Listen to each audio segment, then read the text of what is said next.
So ayan, ine-inspection na ni Bossing yung motor natin. Kine-check yung busina, signal light, at saka brake light. Kaya dapat bago kayo pumunta, i-check nyo muna. Raymond. Opo. Vlogger ka pala eh. Tama ka, sir. So ayun guys, nandito tayo sa LTO sa Parte. Bali nagbayad na ako ng insurance, 600 pesos. So andito tayo sa insurance. So wait na lang natin na tawagin tayo. So after natin makapagbayad sa insurance, next naman natin sa emission test. At ito naman po yung price list nila pag nagpa-emission kayo. Bali ang binayaran ko 700 pesos. After naman natin magbayad, ibibigay natin tong papel sa nag-i-emission. Bali 1.3 na pala yung nakagastos natin guys. 600 pesos sa insurance, tapos 700 pesos naman para sa emission. So update ko na lang kayo kung mayroon pa tayong babayaran sa loob. So tapos na ma-emission yung motor natin guys. Antayin na lang natin na ma-release yung yung papel natin. Raymond. Opo. Vlogger ka pala eh. Tama ka, sir. So, ayun. Na-release na yung papel natin. So, ano na tayo?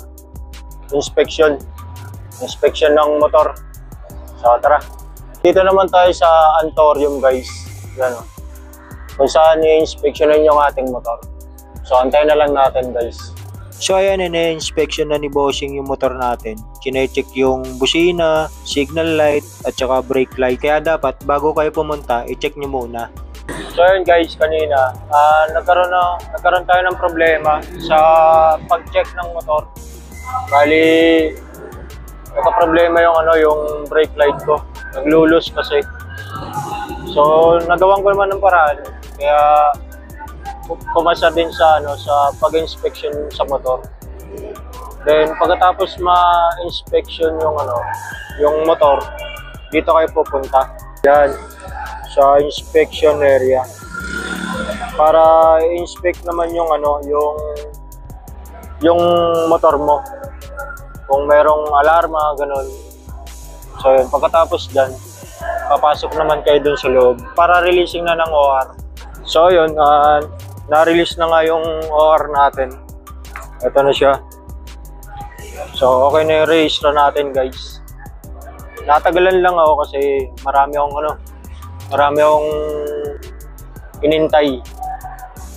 So kinulang rin tayo sa budget. Kaya nagantay tayo na mag-send ng pera. So yun, binayaran ko sa loob is 379. So yun, okay na yung register natin. Ito na siya guys. So tara, uwi na tayo. Yun lang guys.